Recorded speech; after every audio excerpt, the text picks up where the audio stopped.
All right, good morning. How is everyone doing today? So, today we are going to talk about project-based learning. Um, excuse me, kind of start off. So, project-based learning is in A-Leaf, we have a whole unit where the district requires us to do project-based learning. And in my student teaching, I was actually able to help take over this. And so I got a great experience for doing project-based learning. And what project-based learning is when the students are in charge of teaching themselves how to like about an event. So for example, we did a mock trial which I'll be talking about later. And so when I'm talking about project-based learning specifically here, I'm talking about um, mock trials. That's what we did, and that's the specific one that I'm going to talk about. So why use PBLs?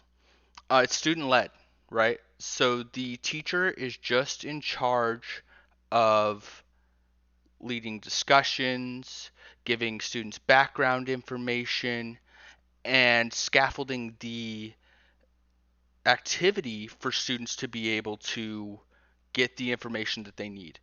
So the area that we'll be talking about later is going to be over revolutions, and that's what we did our mock trial over. And I'll be showing you some of the stuff that we used in our mock trial. I'll also be linking it. I'm sorry I didn't give it to you guys ahead of time, but it'll be linked with this video. Okay, and it promotes student engagement. So it's not lecture. It's not even a small activity where students can just copy or whatever. They have to actually learn the stuff to be able to turn in their project. So they have to do the research, they have to put in the time, they have to put in the effort. Another important fact that I think gets overlooked is I had 10th graders and they were having trouble with research based projects. They didn't know how to research, they didn't know how to cite. So these are great times to reinforce skills that these students may not have had a lot of practice with that will help them later on in life, right? When they get to college, they're going to have to know how to do a research paper, and my 10th graders had no clue how to do that. So, other uses and other time periods. So, what I was thinking is you could use this for World War One and World War Two. Where you do a mock trial of the leaders of the countries involved. And what I was thinking would be our primary question is who was at fault for starting World War One? Who was at fault for starting World War Two? Right? Another question that you could ask would be who was at fault for the prolongment of these wars? Right? Um, are the victors of these wars the good guys? Right? You could make an argument for both those. These are different questions that can be your leading question behind your um, your mock trial, right? And so what we did was, and I'll open this up for you guys, we put the leaders of revolutions on trial right here. Um, so this is some of the this is how we went through. This is the page where we went through, and we had to make sure that students understood each of these key things, right? We also came up with a list of words that we needed to teach the students, and we created a word wall. So that was great. So with our mock trial, um, let me find the exact prompt for it. No, this is the script.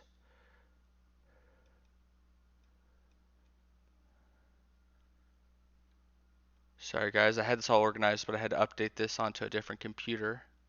I'll have to find the prompt later. I'll show it to you guys later.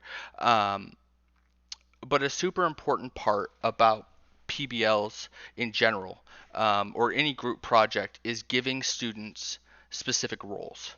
And so, as you can see here, these are our specific roles. I'll give you all a couple of examples of this. This is the clerk role, right? So they were in charge of keeping track any exhibits. So what we had the students do was they had to come up and uh,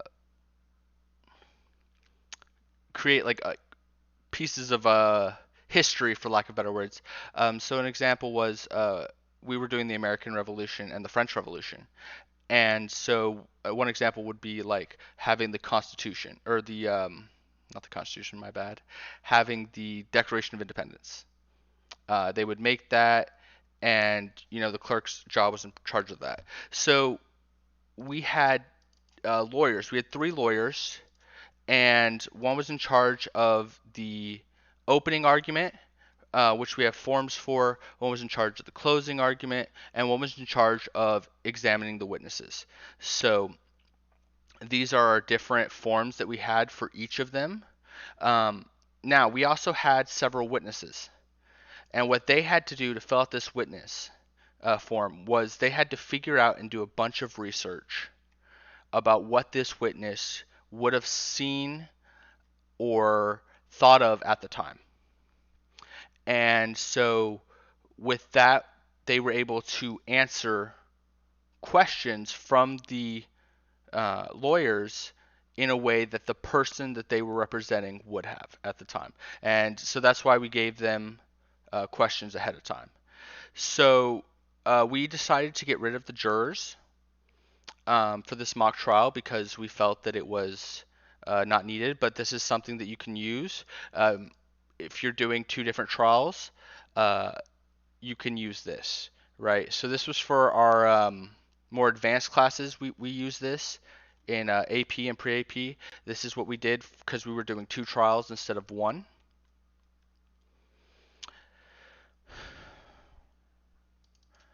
Yeah. So these are all of the, you can look through all of these and kind of get a look for it.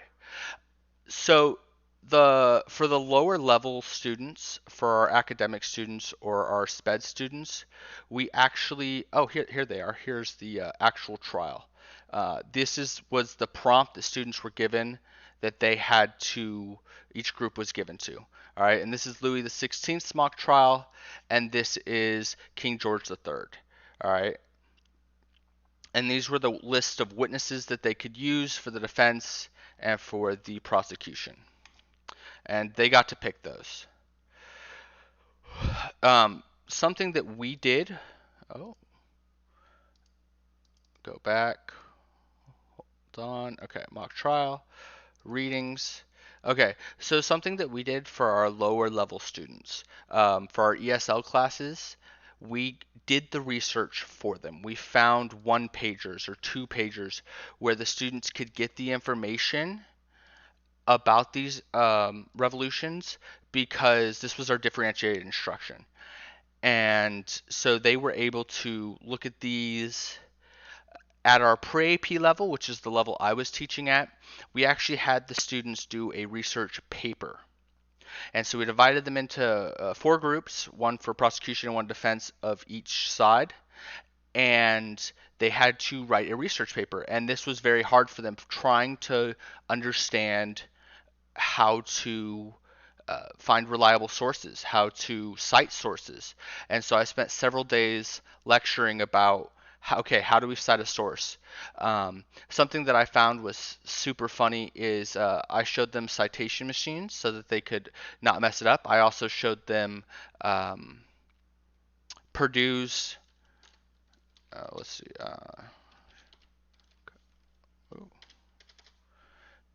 manual citation. I showed them the Purdue,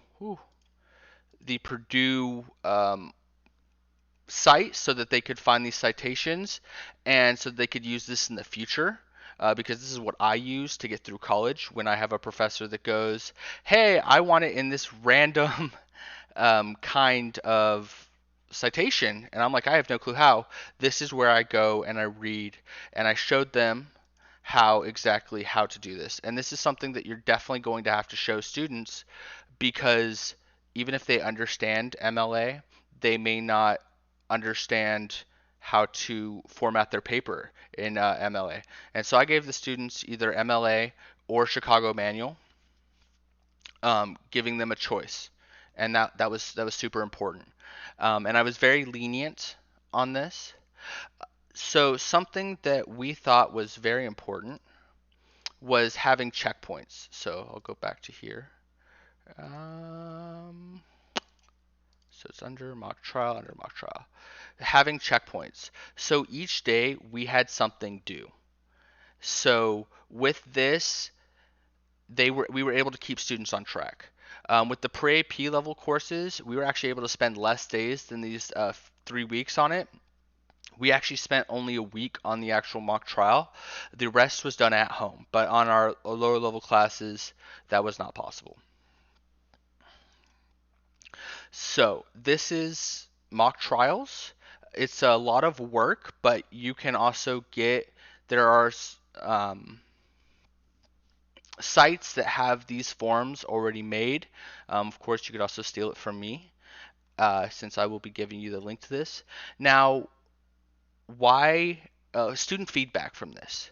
So after we did the mock trial, we had kind of more of a debate in the pre-AP level classes instead of going through a whole trial, and the students left my class still arguing about these trials. And it continued for weeks. Mr. Miller, who won? Who won? Well, I think everyone won. Everyone brought up some good points. I had to hold the students back. Um, in one class period, I had students who were screaming at each other about a historical debate over whether or not King Louis XVI was a good king or a bad king. And that is something that I've always wanted in my classroom. Not the screaming, but students into history so much so that they are passionate about it. And I've never seen that passion in students until I tried this mock trial. Something that I think really helped was having them write that paper for the higher levels. With our ESL and on level classes, I was told that these papers were crucial. So having the students having something to look at while they're doing this exercise, the students loved it. I asked Mr. Miller, can we do this next? Can we do this next unit? They wanted to write research papers and have a debate. I don't know so much about the research paper. They didn't seem too excited about that at the beginning, but once they started turning it in and they saw that their hard work was paying off, they really, really enjoyed this. Now, how would I continue to implement this throughout the year? So, giving students projects is an amazing way for them to learn.